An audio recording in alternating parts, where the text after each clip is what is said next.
जय माता दी। बड़ों को मेरा चरण स्पर्श और छोटों को मेरा प्यार। मैं एस्ट्रोलॉजर प्रियंका भारद्वाज स्वागत करती हूँ आप सभी का अपने इस यूट्यूब चैनल पर और आशा करती हूँ कि आप सभी लोग हमेशा की तरह स्वस्थ होंगे और मस्त होंगे। मैं एक जन्म कुंडली विशेषज्ञ हूँ। जन्म कुंडली देखती हूँ। जन्म कुंडली देखकर आपके ग्रहों की स्थिति को कैसे बेहतर बनाया जा सकता है, छोटे छोटे उपाय कर कर वो बताती हूँ।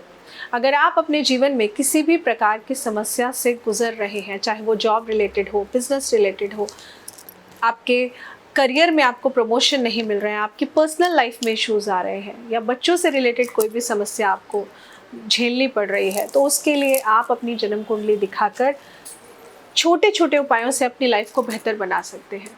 आप चाहें तो अपनी जन्म कुंडली से कंसल्ट करके आप जन्म कुंडली का विश्लेषण करा के सी सेक्शन डेट्स भी ले सकते हैं। अगर आपका बेबी होने वाला है एंड डॉक्टर ने आपको बोल दिया है कि आपको ऑपरेट करके ही करवाना पड़ेगा, तो आप एक बेहतर सी सेक्शन डेट निकलवा कर अपने बच्चे को इस दुनिया में ला सकते हैं, ताकि उसका लक भी आपके काम आए।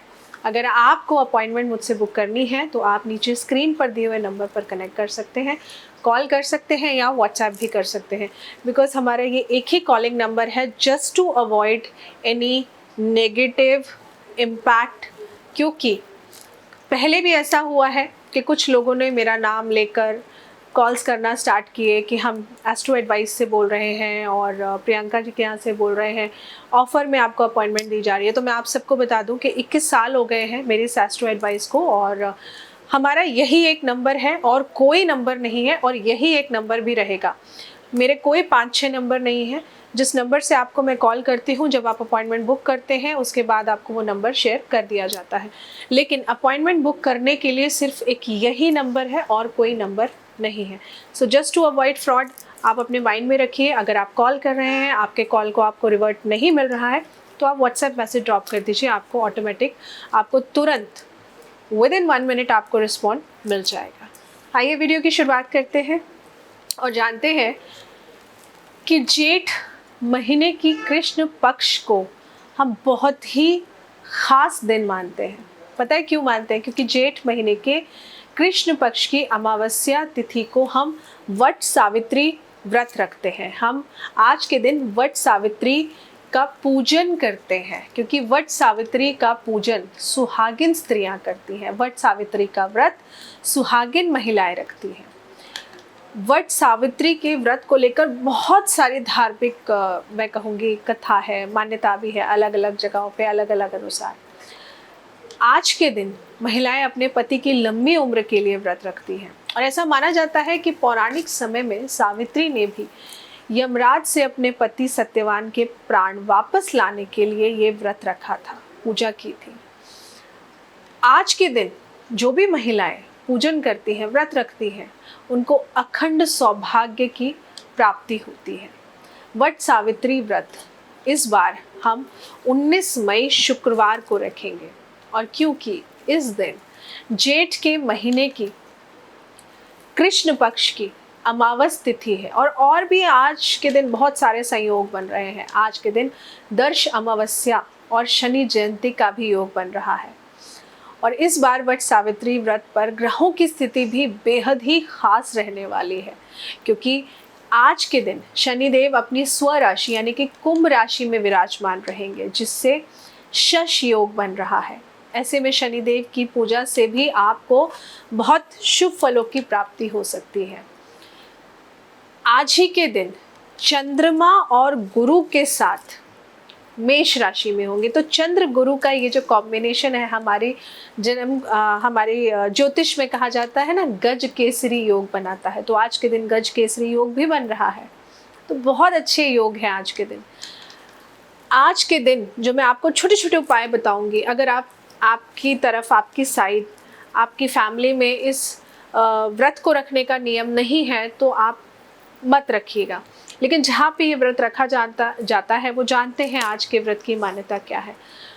आप सिर्फ नॉर्मली, जैसे मैं आपको पूजा बोलूँ, आप सिर्फ उतना भी कर लेंगे तो आपको आज के दिन की पुण्य की प्राप्ति ज़रूर होगी।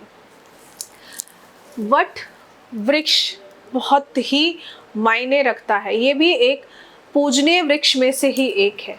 इसकी पहली मान्यता तो मैं आप लोगों को बता चुकी हूँ, लेकिन और क्या खास है इसमें?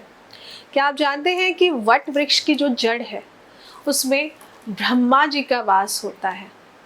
वट वृक्ष का जो तना होता है उसमें विष्णु जी का वास होता है, और जो वट वृक्ष की डालियाँ होती हैं उसमें हमारे देवों के देव महादेव निवास करते हैं।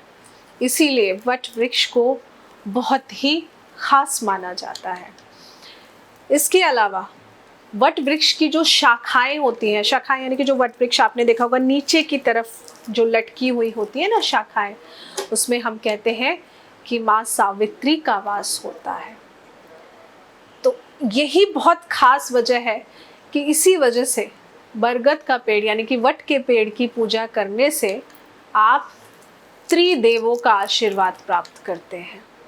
त्रिदेवों का आशीर्वाद आपको मिलता है और देवी सावित्री की भी कृपा आपके ऊपर हमेशा बनी रहती है। इसके पीछे एक और बहुत छोटी सी प्यारी सी कहानी है।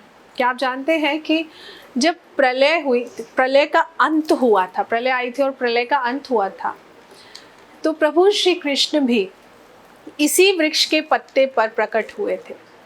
और क्योंकि वो वट वृक्ष के पत्ते पर प्रकट हुए थे ना, इसीलिए तुलसीदास जी ने वट वृक्ष को तीर्थराज का छत्र कहा। तो ये वृक्ष न केवल बहुत पवित्र होता है बल्कि काफ़ी ज़्यादा दीर्घ आयु भी प्रदान करता है। इसकी पूजा करने से लंबी आयु का वरदान मिलता है, शक्ति मिलती है। धार्मिक महत्व को ध्यान में रखकर इस वृक्ष की अगर पूजा की जाए तो आप देखेंगे कि आपके अंदर एक अलग ही कॉन्फिडेंस बनने लगता है। और सबसे बड़ी इम्पॉर्टेंट बात, जब भी आप वट वृक्ष की पूजा करते हैं, आपके रिश्तों में जो खटाव चल रहा है, हस्बैंड वाइफ के रिश्तों में, उसमें सुधार आने लगता है। पर्यावरण को ध्यान में रखते हुए भी इस वृक्ष को ज़्यादा महत्व दिया गया है। जैसे हम पीपल के वृक्ष को पूजनीय कहते हैं, हम केले के वृक्ष को पूजनीय कहते हैं, हम शमी के वृक्ष को पूजनीय कहते हैं, वैसे भी वट वृक्ष की पूजा करना बहुत ही शुभ माना जाता है। वट वृक्ष के नीचे अगर आप माता सावित्री, सत्यवान और यमराज जी की मूर्ति स्थापित करके पूजा कर लें तो ये तो बहुत ही बेहतर है। लेकिन अगर ऐसा नहीं कर सकते तो इनकी पूजा आप मानसिक रूप से भी कर सकते हैं। मानसिक रूप से पूजा करना भी, आपने मन में सोच लिया कोई फोटो नहीं है, कोई तस्वीर नहीं है, तो वो पूजा भी आपकी स्वीकार हो जाती है। तो आप कभी भी ऐसा मत सोचिए कि ये फोटो तो है ही नहीं हमारे पास, हम कैसे पूजा करें, ऐसा कुछ नहीं है। आप मानसिक रूप से भी मन में अगर आपने आँख बंद करके अपने प्रभु को याद कर लिया तो जो पूजन आप कर रहे हैं, जो सेवा आप कर रहे हैं, वो स्वीकार ज़रूर होती है। अब करना क्या है आपको वो बता देती हूँ। तो आज आपने थोड़ा सा कच्चा दूध लेना है, उस कच्चे दूध में आपने गंगा जल मिलाना है, शहद मिलाना है। ये तीनों चीज़ें मिला करके आपने वट वृक्ष की जड़ पे चढ़ाना है। जड़ पे जब आप ये चढ़ा देंगे उसके बाद आपने थोड़े से पुष्प लेकर पुष्प चढ़ाने हैं। साथ में आप एक छोटा सा दिया जला कर रख लीजिए, गाय का घी का दीपक जलाना है, ये बहुत ज़रूरी है। और इसके बाद थोड़ी सी मिठाई लेकर, कुछ भी मिठाई, लेकिन सफ़ेद रंग की मिठाई होनी चाहिए।